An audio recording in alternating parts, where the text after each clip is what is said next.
Seja bem-vindo ao canal Papo Neuro com o Dr. Bebeto Moreira de Souza. Não esquece de se inscrever apertando o botão logo abaixo do vídeo e ativar o sininho para que você fique sabendo antes das novidades aqui no nosso canal. Então, nós vamos começar. Então, nós estamos recebendo hoje o Dr. Gabriel Freitas, que é um amigo. Ele, doutora Soraya, trabalham muito junto com a gente lá no Hospital Quinta Dó. E ele é neurologista, chefe da neurologia do Quinta Dó e neurologista do IDOR.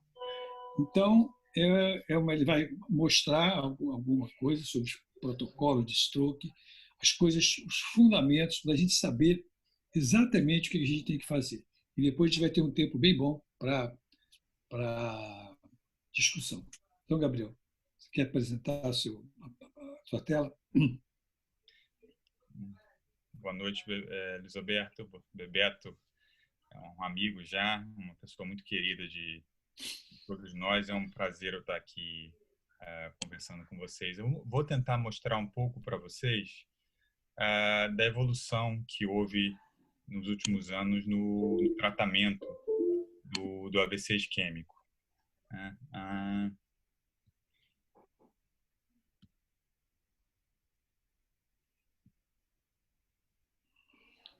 Vocês estão vendo a tela aqui? Sim. Bem, então eu preparei uma apresentação, acho que eu levo 15 minutos talvez na apresentação, e depois a gente pode discutir casos, conversar, como o Dr. Luiz Alberto achar que é melhor. Bem, então um pouco sobre o AVC isquêmico. O Bebeto deve lembrar disso. Há algumas décadas, quando a gente falava de pacientes com AVC, eram os últimos pacientes a serem atendidos numa emergência. Então, o sujeito teve um AVC, bota ali no cantinho da emergência, não tem muito que a gente possa fazer por ele, faz um soro fisiológico, deixa ele quieto, depois vamos trabalhar em reabilitação para ele. Isso começou a mudar quando o pessoal do norte da Europa, dos países nórdicos, começaram a trabalhar mais no conceito de penumbra. Então, aqui com exames de PET e SPECT, eles conseguiram mostrar que quando você tem uma queda do fluxo sanguíneo cerebral, então aqui, por exemplo, o fluxo sanguíneo cerebral normal é de 50 a 55 ml por cada 100 miligramas de tecido cerebral por minuto. Se isso cai para metade desse valor, essa célula não morre. Ela diminui o seu metabolismo, ela para de funcionar, mas ela não entra em lesão irreversível. Só quando isso cai para um quarto desse valor que essa célula sofre uma lesão que a gente chama irreversível, uma morte por isquemia. Então, o que esses autores chamaram na época é que existia uma área de penumbra. Essa área de penumbra é uma área que está sendo mal perfundida, porém o fluxo não é tão baixo ao ponto de levar à morte celular. E o que eles propuseram na época é se essa penumbra, se a artéria que está irrigando aquela região não fosse aberta, depois de um tempo, essa penumbra aqui, representada aqui em laranja, evoluiria tudo para a morte celular, como representado aí em vermelho. Entretanto, se essa artéria fosse recanalizada, essa penumbra sobreviveria e só aquele tecido isquêmico inicial ficaria como a lesão final. Na teoria, isso era muito interessante, e só em 1995 que algo começou a mudar nos pacientes. Nesse ano, o governo americano realizou uma pesquisa na qual metade dos pacientes receberam um trombolítico chamado RTPA via venosa até 3 horas após o início dos sintomas. E o que os americanos mostraram? Que a chance da pessoa ficar independente, sem sequelas, era muito mais alta no grupo que recebia o TPA, independente da escala utilizada, do que no grupo que recebia o placebo, tanto em 3 meses quanto em 12 meses. A grande complicação do tratamento era a hemorragia. Né? Está infundindo um trombolítico, a maior complicação é a hemorragia, e mais temida a hemorragia no cérebro, que de fato aumentou em 10 vezes, de 0,6 no grupo que recebeu placebo para 6,4 no grupo que recebeu trombolítico. Entretanto, a mortalidade não foi aumentada com trombolítico, pelo contrário, uma discreta redução da mortalidade. Depois desse estudo pioneiro, em 95, vários outros estudos foram realizados. Esses em vermelho utilizaram outro trombolítico e foram negativos. Esses em amarelo tentaram estender a janela até 6 horas e foram negativos também. Um pouco depois desse estudo americano, que a gente chama do NIMS, foi feita uma meta-análise que deu 2 informações importantes que a gente até hoje utiliza. A primeira é que essa linha de benefício ela diminui com o tempo. Ou seja, quanto mais precoce você tratar o paciente, maior a chance de ele ficar sem sequela. E a segunda informação, reparem aí, tem 2 linhas verticais tracejadas de vermelho, é que mesmo após 3 horas, alguns pacientes continuavam se beneficiando. Então, a chance dele beneficiar era menor do que na primeira hora, mas eles continuavam se beneficiando. Então, os europeus fizeram um estudo chamado ECAS-3, em que eles fizeram um trombolítico entre 3 e 4 horas e meia. Lembra que até esse momento a aprovação era até 3 horas. Então, os europeus vão tentar expandir um pouco a janela e ver o que acontece. E o que aconteceu é que mesmo até 4 horas e meia, o trombolítico continuou sendo benéfico, continuou diminuindo sequela e foi aprovado, então, desde essa época. Quando a gente faz uma comparação com trombolítico para o infarto, que é hoje algo muito bem estabelecido, é muito evidente o benefício do trombolítico. Lógico, quando a gente fala em coração, a gente não fala em sequela, a gente fala só em óbito, porque o paciente que sobrevive, de modo geral, ele fica bem. Mas se você comparar com o coração, você precisa fazer 33 trombólises em paciente com infarto para evitar um óbito. Quando você fala em AVC isquêmico, se você tratar o paciente nas 3 primeiras horas, a cada 7 pacientes tratados, você evita uma incapacidade ou óbito. Por que a gente bota incapacidade aqui? Porque, do ponto de vista neurológico, uma incapacidade grave pode ser tão ruim ou pior do que o óbito. E mesmo quando você considera 3 horas e 4 horas e meia, o benefício ainda é muito evidente. Bem, então, desde 95 a gente tem aprovação até 3 horas. Uma década depois a gente conseguiu expandir para 4 horas e meia. E talvez o segundo maior marco que eu vejo na história do tratamento do AVC foi esse estudo holandês que foi publicado em 2014. Nesse estudo, todos os pacientes dentro da janela receberam trombólise venosa e um grupo, além da trombólise venosa, foi randomizado para receber trombectomia mecânica, enquanto o outro grupo foi randomizado para o controle. Então, reparem aqui, essa escala modificada de ranking, que a gente usa muito, quanto menor o número, melhor o paciente. Então, 0, 1 ou 2 são pacientes independentes. Reparem que a chance do paciente ficar independente no grupo que recebeu a intervenção, ou seja, a trombólise venosa mais a mecânica, foi muito maior do que paciente no grupo controle. Então, isso foi publicado em 2014, ou seja, é um ensaio relativamente recente, um trabalho holandês chamado Mr. Clean, o nome que eles utilizaram. E esse trabalho foi, aqui como eles fizeram, né, a maioria dos casos eles utilizavam esse stent, né, que era um stent removível, você soltava o stent no trombo e puxava o trombo. E esse ensaio foi tão importante que ele levou à interrupção de vários outros ensaios que estavam em andamento no mundo. Um ensaio ESCAPE, no Canadá, um ensaio nos Estados Unidos, que é o Swift Prime, o Extend na Austrália e o Revascat na Espanha. Todos esses ensaios foram julgados, tinham que ser interrompidos pelo Comitê de Ética, e todos eles, aqui a figura, mostraram a superioridade da combinação da trombólise venosa, aqui em azul, mais a mecânica, sobre a venosa pura, aqui em vermelho. Reparem que o benefício é quase 2 vezes maior quando você faz a trombectomia mecânica em pacientes que têm oclusão de grandes vasos. Então, o que os europeus, esse artigo de 2015, o que eles colocavam é que é o novo padrão, ou seja, não é um luxo fazer isso mais. Todo paciente com oclusão de grandes vasos que recebe o trombolítico deve, depois do trombolítico, receber a trombólise mecânica. Então, isso que a gente tinha em 2018, com nível máximo de evidência, além da unidade de AVC, aspirina, cranectomia, mas fazer o trombolítico venoso até 4 horas e meia e o mecânico até 6 horas. Bem, isso foi um grande avanço em relação ao que a gente tinha antes de 1995, porém, se a gente olhar agora, a gente está avançando muito mais. Então, provavelmente, nesses últimos 5 anos, o avanço foi muito grande. E um dos motivos para esse avanço foi o auxílio da neuroimagem.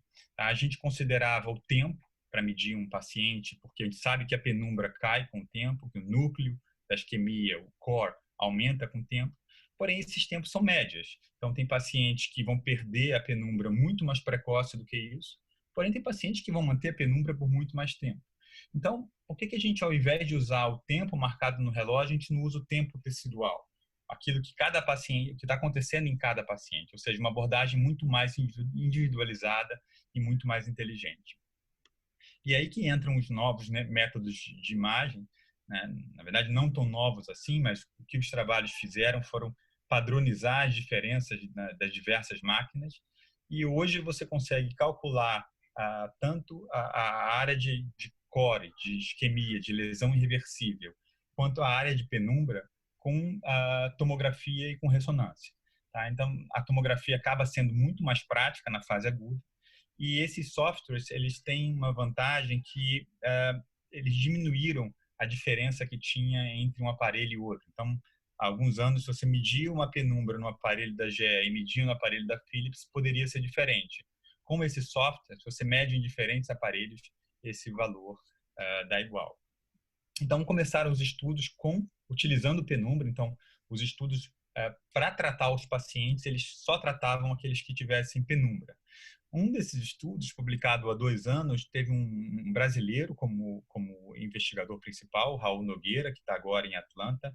É um dos centros que mais faz trombectomia mecânica nos Estados Unidos. E o que eles fizeram? Eles pegaram pacientes além daquela janela de 6 horas, ou seja, de 6 a 24 horas, um dia após o início do AVC, e só incluíam aqueles pacientes que tinham penumbra. Então, ele pegava paciente que tinha penumbra confirmada na tomografia ou na ressonância e randomizava. Metade recebia trombectomia, metade não recebia o tratamento padrão. E o que eles observaram é que mesmo 24 horas após o início dos sintomas, os pacientes tinham um grande benefício da trombectomia. Na verdade, o que ele fala é que quando você pega paciente que tem penumbra, mesmo que você estenda essa janela, esses pacientes respondem muito bem ao tratamento. Então, esse foi o primeiro estudo, um estudo americano, mas conduzido por um colega do Brasil. Então, o tratamento, existiram um outro estudo chamado Defuse 3, mostrou a mesma informação. Então, a American Heart, que dita as diretrizes para tratamento de AVC e tratamento de infarto agudo do miocárdio, colocou em 2020, se você tem apenas uma imagem simples, você pode fazer o básico, que é trombólise venosa e intravenosa, aqui IV, até 4 horas e meia, ou mecânica até 6 horas. Entretanto, se você tem um software que consegue avaliar perfusão, você pode expandir essa janela. Você pode fazer a mecânica até 24 horas e você também pode tratar aqueles pacientes que acordam com AVC, que a gente chama de wake-up stroke.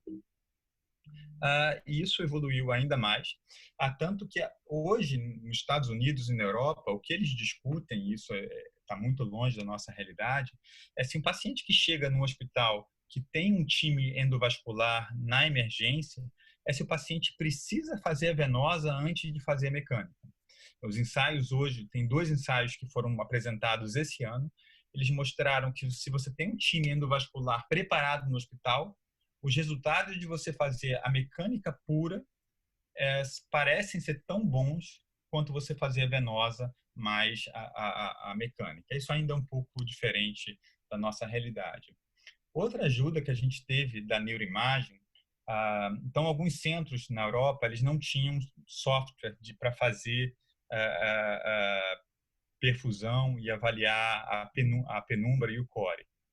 Então, eles utilizaram um conceito para aqueles AVCs de tempo indeterminado que a gente chama de um mismatch entre a difusão e o flare. Então, aqui vocês têm 2 colunas. Reparem, por exemplo, que no A e no B, você tem uma lesão na difusão que não tem correspondência no flare. No B também, você tem uma lesão na difusão que não tem correspondência no flare. Então, isso significa, de modo geral, que essa lesão tem menos de 4 horas e meia. Já no C, você tem uma lesão na difusão e tem uma imagem correspondente no flare. Isso indica, de modo geral, que essa isquemia tem mais de 4 horas e meia. Então, o que os europeus resolveram fazer? Vamos pegar aqueles pacientes que a gente não sabe qual é o horário de início dos sintomas, por exemplo, aquele paciente que acordou com um déficit motor, ou aquele paciente que foi encontrado em casa sem falar, porque está afásico por causa do AVC, e tem, além da afasia, tem um déficit motor. Há quanto tempo o déficit começou? Então, tradicionalmente, esses pacientes não seriam tratados, porque o que a gente faz hoje é tratar até 4 horas e meia com venosa e até 6 horas com mecânica. Mas a gente considera o início dos sintomas a última vez que o paciente foi visto bem. Então, às vezes, é na meia-noite do dia anterior. Então, o que os europeus resolveram fazer? Olha, vamos pegar esses pacientes todos que a gente não sabe o início e vão fazer o DWI e o flare. E aqueles que tiverem um mismatch, ou seja, tem lesão na difusão e não tem no flare, vamos tratar.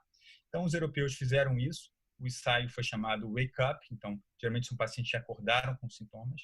E o que os europeus mostraram? Se você fizer trombólise venosa, um paciente que tem lesão na difusão, não tem no flare, você aumenta a chance do paciente ficar independente, ou seja, você consegue selecionar com esse método de ressonância pacientes que se beneficiam da trombólise. Então, o que acrescentou? Se você tem esse software de perfusão, é o melhor cenário. Você consegue fazer trombectomia até 24 horas, você consegue tratar mais pacientes. Mas se você não tem isso, você pode usar essa ferramenta, essa ressonância com flare e difusão, para tratar aqueles pacientes que acordam com AVC ou que têm o início de déficit incerto. Por último, esse aqui é um trabalho australiano, onde resolveram, mas será que se a gente usar esse software de perfusão, a gente pode expandir a janela de trombólise venosa também? Parece que sim, é um estudo ainda que o poder dele foi pequeno, mas o benefício foi maior. Se você até 9 horas após o início dos sintomas, então lembra que a trombólise venosa até 4 horas e meia, ele dobrou o tempo da trombólise venosa, 9 horas, mesmo assim a trombólise foi eficaz porque você seleciona aqueles pacientes que vão se beneficiar. Você não trata aqueles pacientes que têm maior risco de complicar e sangrar.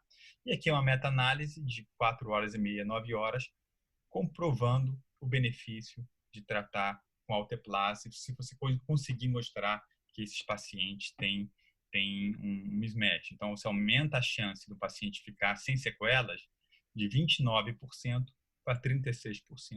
E isso é altamente significativo. Então, aqui até 6 horas, aqui até 9 horas, todos os pacientes se beneficiam.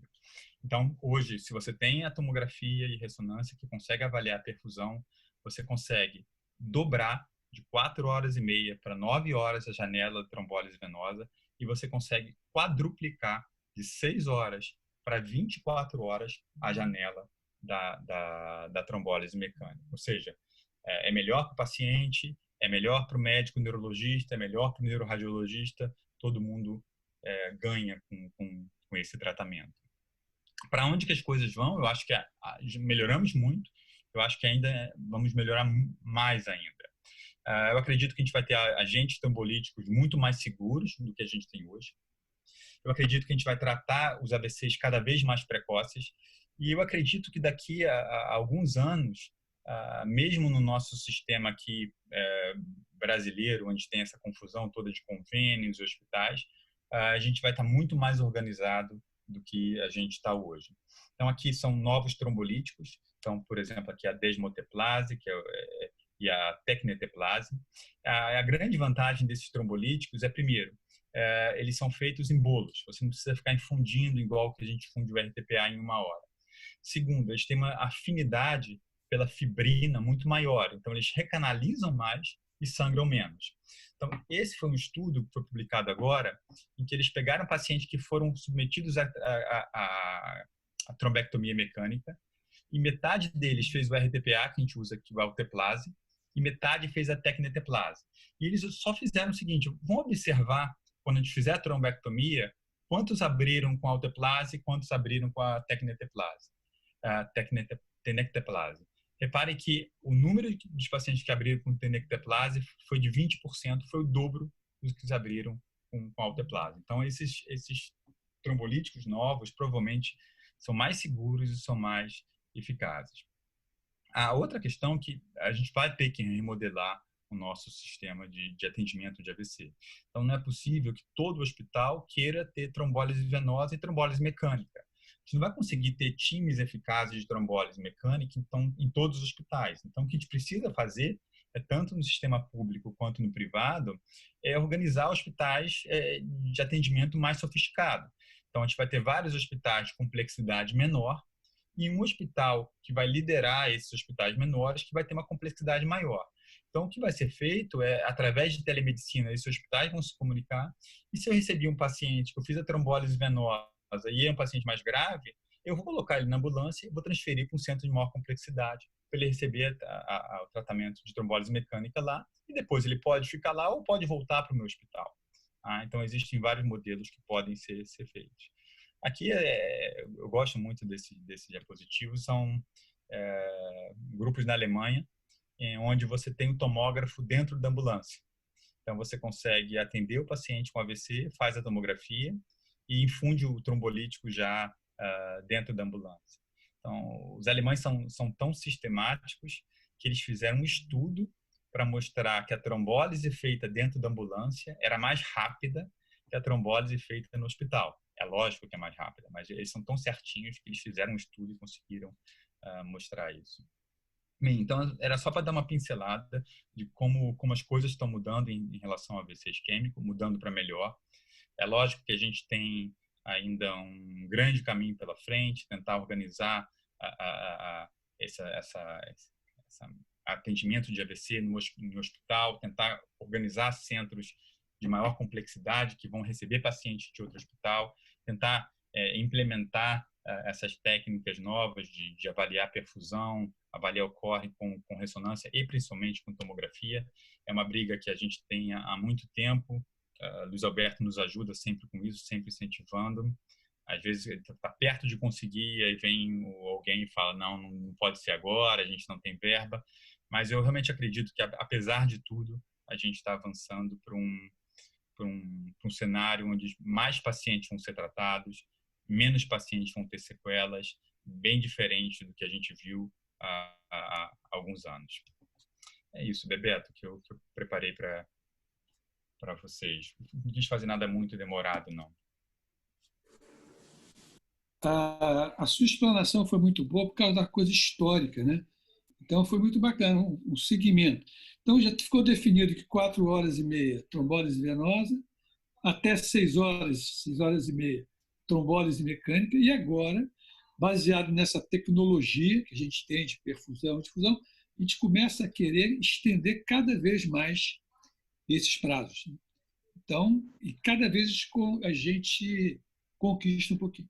E outra coisa também que a gente vê é o seguinte, você pode pegar um sujeito de 8 horas, 10 horas de evolução.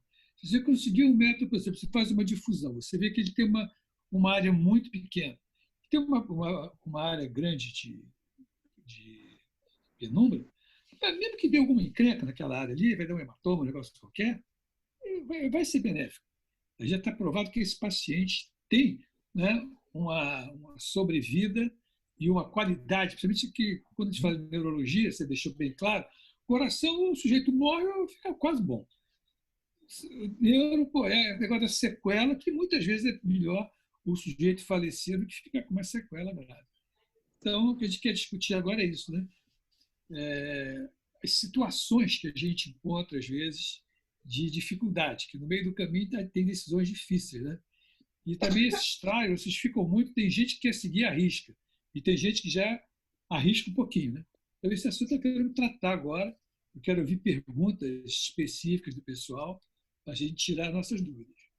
Eu queria fazer uma pergunta, Bebeto. Fala. Assim, essa questão dos softwares que o Diffuser 3 e o Down, né, utilizaram, sim, são trabalhos dependentes de software, ou usando a difusão ou usando a perfusão. Só que na nossa vida real, do dia a dia, a gente não tem esses softwares, a gente tem a perfusão, mas a gente não tem como fazer o cálculo da diferença de área de difusão, de restrição de difusão, ou no caso da perfusão.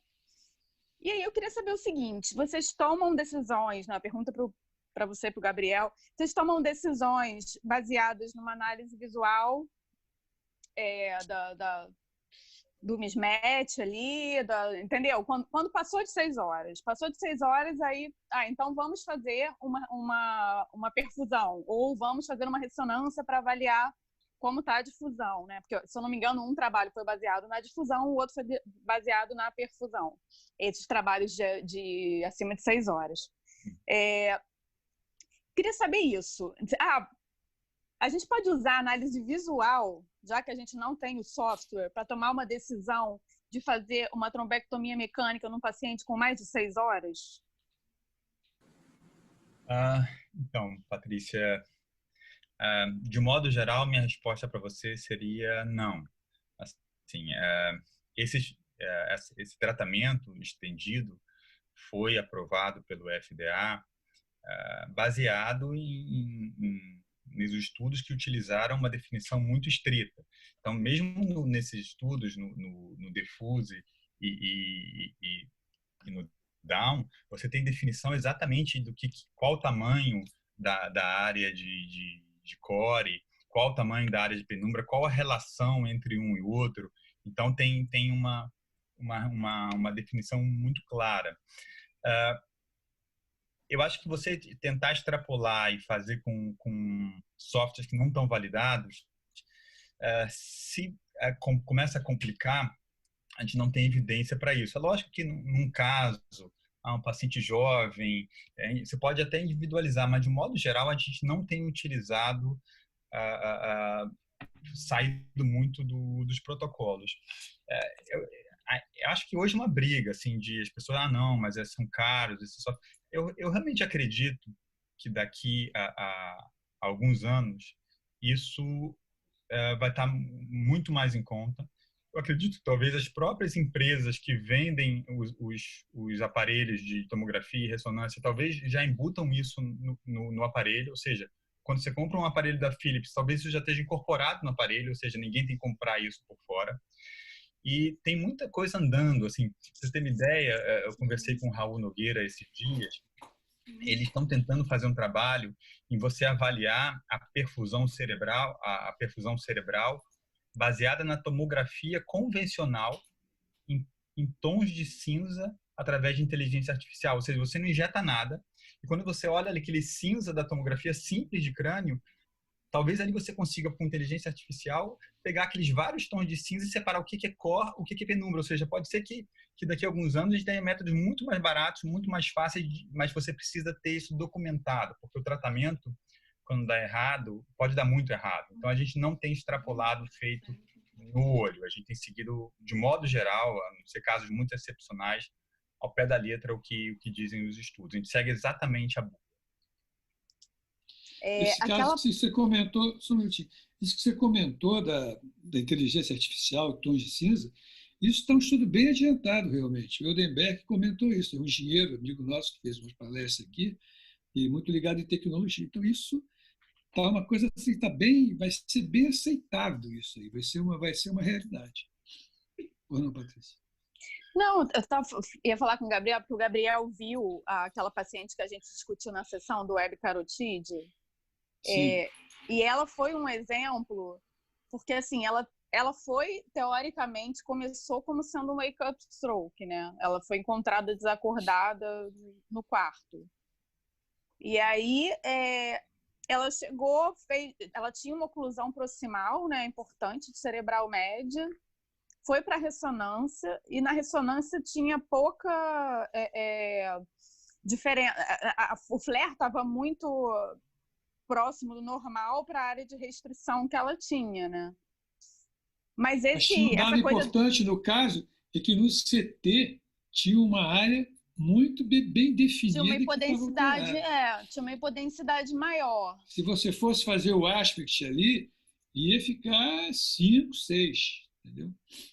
Então você vê que às vezes o CT, ele foi assim mais importante talvez do que o mismatch. Agora, Esse negócio do flare, querer determinar a hora certa é o seguinte: uma vez eu tive um caso, no serviço que eu trabalhava, teve um acidente com a embolização cerebral. Então, eu fiz uma ressonância muito pouco tempo depois, entendeu? 15 minutos não tinha nada. E eu repeti, com 1h30, a gente já percebia alterações. Então, isso é muito relativo, porque nesse caso quase não tinha circulação colateral, foi uma embolia maciça. Então, e todos esses critérios de flare e a difusão tem que ser cuidado isso. não, Nós a tivemos questão... também lá na... Pode falar. Não, desculpa, estou te atropelando. Não, fala. Não, eu vou falar que essa questão desse artigo do mismatch flare difusão, ele foi publicado, se eu estiver falando besteira, você me fala, Gabriel, mas eu acho que ele foi publicado com o intuito de autorizar a trombólise venosa dentro de 4h30. Teoricamente, ele não tem influência na trombectomia mecânica. E aí, assim, o que aconteceu com essa menina é que ela teve um benefício grande, né, Gabriel, com a trombectomia mecânica, no final das contas. Sim, mas isso aí, nesse caso, o mismatch permitia fazer trombólise venosa. Não é verdade? Se fosse baseado no mismatch, a sensação você que poderia eu tive fazer trombólise venosa. Mas eu vou te dizer, o meu feeling ali, com aquele CT, eu não fazia trombólise venosa, não. Fazia o que foi feito, só mecânica. Então, Patrícia, o que você acha, Gabriel, desse caso? Esses ensaios, eles são, a minha impressão é que eles são, em termos de, para determinar a segurança, não a eficácia, para determinar a segurança do procedimento, eles são mais importantes para a trombólise venosa do que para a mecânica, porque o que sangra muito é a trombólise venosa. Então, assim, se você tem um resultado que diz que você pode fazer a trombólise venosa, você pode fazer a venosa e mecânica.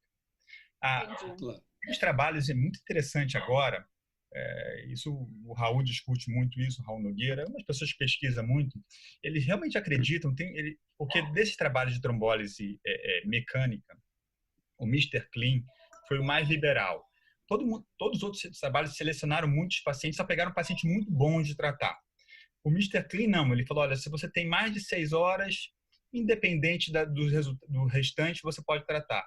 Então, o Mr. Clean, eles pegaram pacientes com aspects muito baixo. Foi o único estudo que pegou paciente com aspects baixo.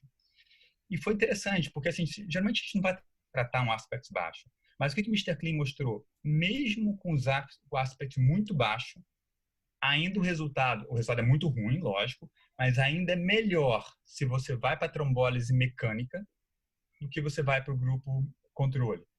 Qual a mensagem disso? A trombólise mecânica é tão segura que ela não sangra muito. Ela é tão segura que mesmo aquele paciente tem pouca chance de beneficiar, ainda vale a pena tentar fazer a trombólise mecânica do que não fazer nada. Então, o que se discute é que talvez nas primeiras 6 horas, principalmente, você não precisa selecionar nada. Assim, mesmo que o sujeito tenha um aspect muito baixo, provavelmente ele se beneficia. E eu já tive, eu vi uma apresentação, a gente fez uma mesa pró e contra, e eu fiquei impressionado. Eu falei contra fazer trombólise em pacientes com aspects baixos. E o colega lá de Joinville falou pró. E ele mostrou os casos dele, assim, o aspect era de 2. Venosa, lógico, ninguém faria, nem eu, nem ele, mas eles levaram a mecânica. E o resultado foi impressionante, assim, em termos de recuperação. Então, eu acho que se o exame te permite fazer a venosa, a mecânica vai em frente. Mesmo que ela tenha feito um infarto grande, ela provavelmente tem áreas que estão preservadas ali, tanto que a recuperação dela foi muito acima de média, né? Não, pois é. E aí, isso que me questiona, essa coisa dos pacientes de 6 a 24, de 6 a 16, do Down e do Diffuse, de ter que seguir esse critério de ter o software, já que existe essa segurança, entendeu? Por que a gente não pode fazer uma difusão, ver que estimar o tempo e, de repente, acabar fazendo trombectomia desses pacientes também, né? Na prática, eu tô falando assim, na paciente prática. mais jovem, assim, talvez eu fizesse isso num paciente mais jovem. Mas eu vou te falar que, nesse caso, eu não faria nem a perfusão da máquina, porque não vou saber interpretá-la muito bem. Eu vou calcular o aspects. Se o aspects for muito acima de 6 horas, tá? Abaixo de 6 horas, eu acho que cada vez a gente tem que pensar menos em aspects. Tem oclusão, trata abaixo de 6 horas, mas acima de 6 horas. Se o aspects é bom, tem mais de 6 horas, mas o aspects ainda está bom, tem uma oclusão, se o paciente é jovem, eu vou conversar com a família para fazer off-label. Mas eu não vou fazer uma perfusão dessa paciente, por exemplo. Eu vou fazer nem uma difusão? Você acha que nem avaliar a diferença do flare para difusão não vale a pena? Não sei, acho que não.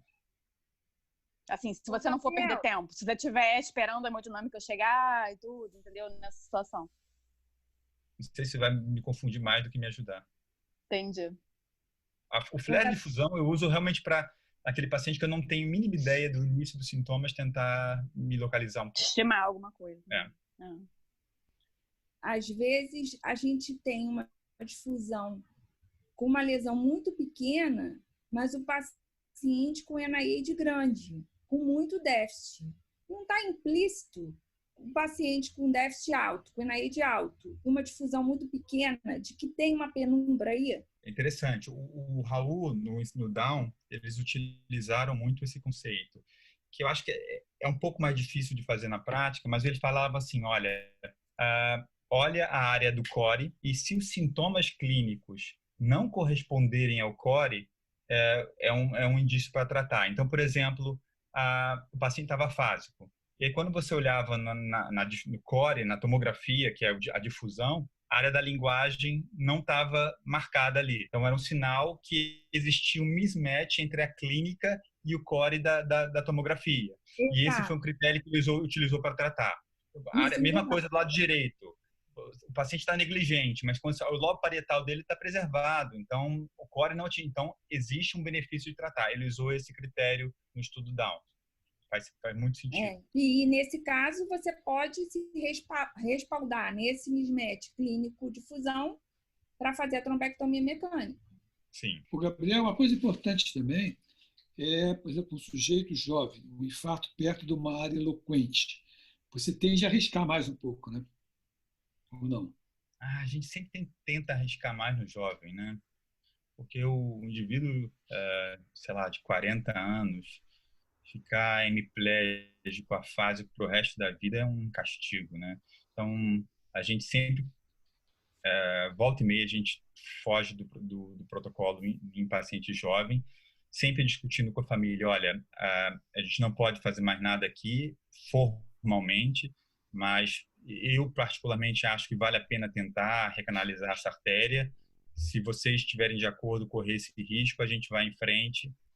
Volta e meia os pacientes assinam, o familiar assina um termo e a gente tenta.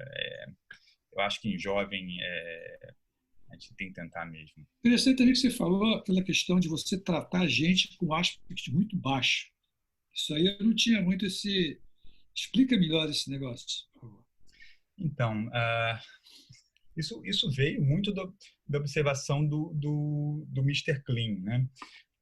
A grande questão é que a trombólise mecânica ela parece ser muito segura, ela não leva muita hemorragia. O aspecto está muito relacionada à hemorragia de trombólise venosa. Agora, quando você vai fazer mecânica, se você faz sem a venosa, não tem tanta hemorragia.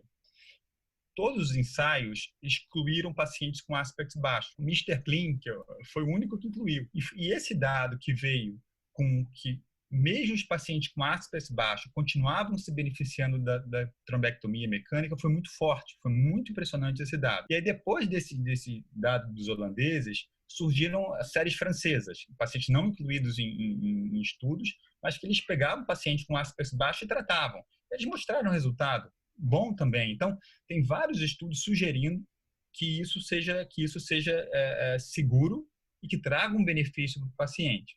O que está em andamento agora são estudos randomizados em pacientes com aspects muito baixos nas 6 primeiras horas, onde eles vão randomizar para tratar ou não tratar. Então, a gente vai ter resposta para essa pergunta. Ácido muito baixo, até 6 horas, vale a pena tratar? A gente vai ter resposta. Se você me perguntasse, olha, eu não tenho um estudo em andamento aqui. Se chegasse um paciente jovem, se chegasse um parente seu, o que você acha? Eu trataria. Trombólise mecânica, um paciente com ácido baixo nas 6 primeiras horas, eu trataria. Gabriel, outra coisa, você vê muita diferença de benefício, assim, no final dos pacientes que fazem só a trombectomia mecânica para os que fazem a trombectomia mecânica junto com a trombólise venosa? Porque uma vez um radiologista intervencionista que eu conversei sobre isso me falou que fica mais fácil de puxar o trombo, que o trombo sai inteirinho e que quando você não faz a trombólise venosa pode ficar uns pedacinhos e aí ocluir novamente. Como é que é a sua experiência em relação a isso? Assim, a teoria é essa, né? Se você faz então tem os dois lados da moeda.